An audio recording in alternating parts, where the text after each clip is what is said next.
fast as a leopard. How fast are you gonna run? As fast as a leopard.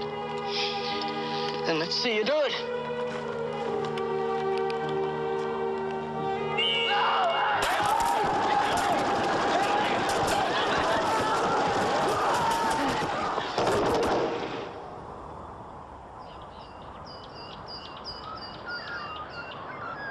30 years ago, I played the lead in the film Gallipoli. And that film became a classic tale of young men who went to war. My character, Archie, died in a hail of gunfire. Obviously, we were acting, but playing that part triggered a lifetime's interest in the men and women who did go. 90 years later, all we have to remember these men by are their names, carved in stone on thousands of memorials like this in virtually every town and suburb across Australia. There are so many memorials and so many names that it's easy to stop seeing them. What I want is to look again and, in a sense, bring them back to life, to turn those names set in stone back into real people. The battle was in Belgium. It was part of the fight to capture the hilltop town of Passchendaele. In just 15 weeks, almost 500,000 men would die for a gain of just a few kilometres. The weather was atrocious, and the wounded drowned in the mud.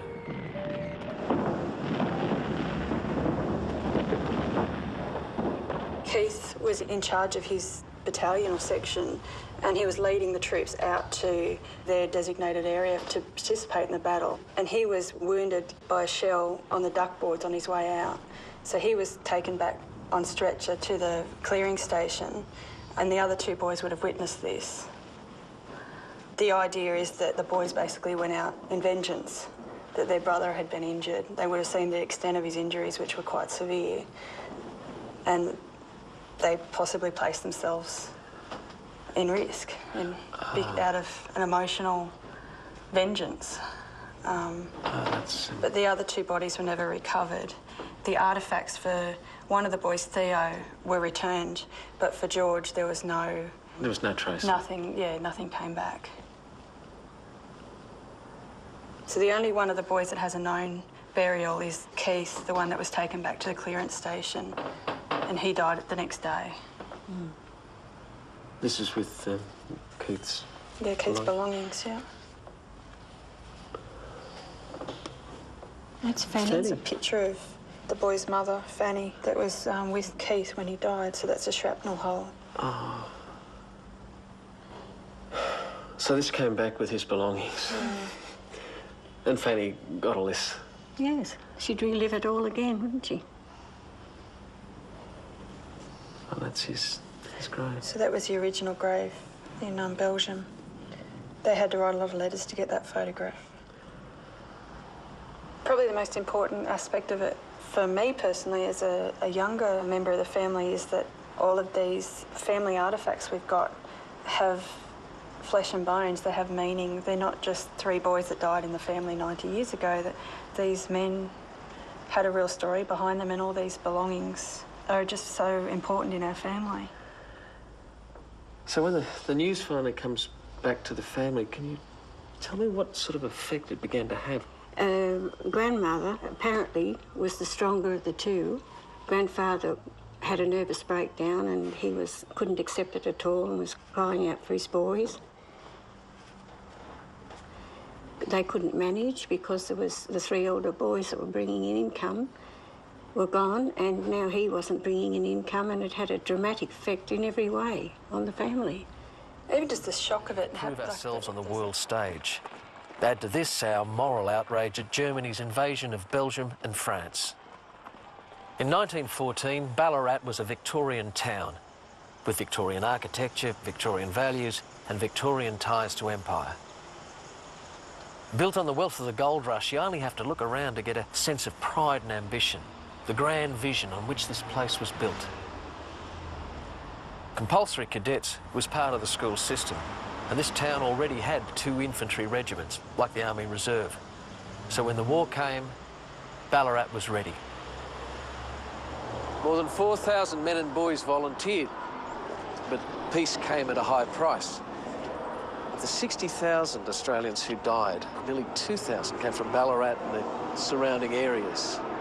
almost 1 in 30 who lost their lives were Ballarat boys. In every major battle we fought, at least one Ballarat boy laid down his life. And on the Western Front, they died in appalling numbers. Ballarat was not going to let them go quietly. At the end of the war, they erected this grand arch of victory, a statement of pride and achievement. It's an impressive gateway to the town. And it stands at the head of an avenue of trees. One tree planted for every man who enlisted. The Avenue of Honour stretches for 14 miles. A bit of a dungeon. Oh, look at this. I've managed to trace Victor Lepp's great-granddaughter, Andrea. Before I contacted her, she knew very little about her great-grandfather. I've brought her to the archives of the local newspaper, the Ballarat Courier. Oh, my goodness. I'll give you a hand. Amanda Taylor, a military historian, has researched every Ballarat soldier and has discovered Victor's obituary. And we'll take that upstairs to have a look at. Oh, wow. There he is. Oh, goodness. Yeah, 1917, by the time news actually came through to confirm that Victor had been killed. And the quality of the photographs was so good, they're so real. They are. Your great-grandmother says, in sad and loving memory of my dear husband and daddy, Private Victor Lepp, who was killed in action in France on the 26th of April 1916. His king and country called him. The call was not in vain. On Australia's roll of honour, you'll find our loved one's name.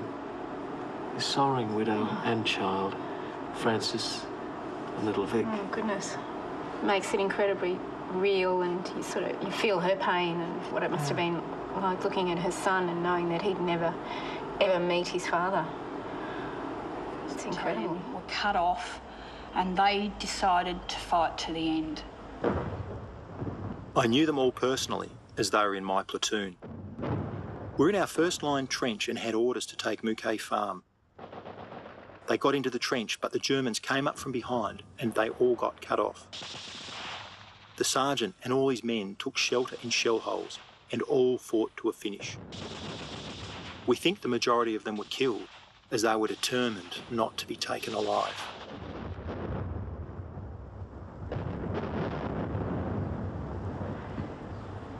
Incredible. It sort of makes you wonder, though, fancy even being in that position, being put in that position. And until you... Pozieres remained engraved on the survivors' memory. They had seen mates blown to pieces, go mad under the shelling, stagger back shell-shocked, and even shoot themselves. Years later, when Clary's grandchildren encountered racist taunts about their Chinese background, he would explode angrily. Ask them what their family ever did in the war. When he died, he was buried at sea off Perth somewhere. Percy never got to meet his dad. That's Jimmy just there. That's a ship he was on when he died. Right. He looks really crook there. Yeah. Because he was gassed. We used to have what they call a dead man's panty. It was a great big bronze, about as big as a plate. Which you've probably seen is the... Yes, that's one. That's the one. That's it. Where'd you get it from?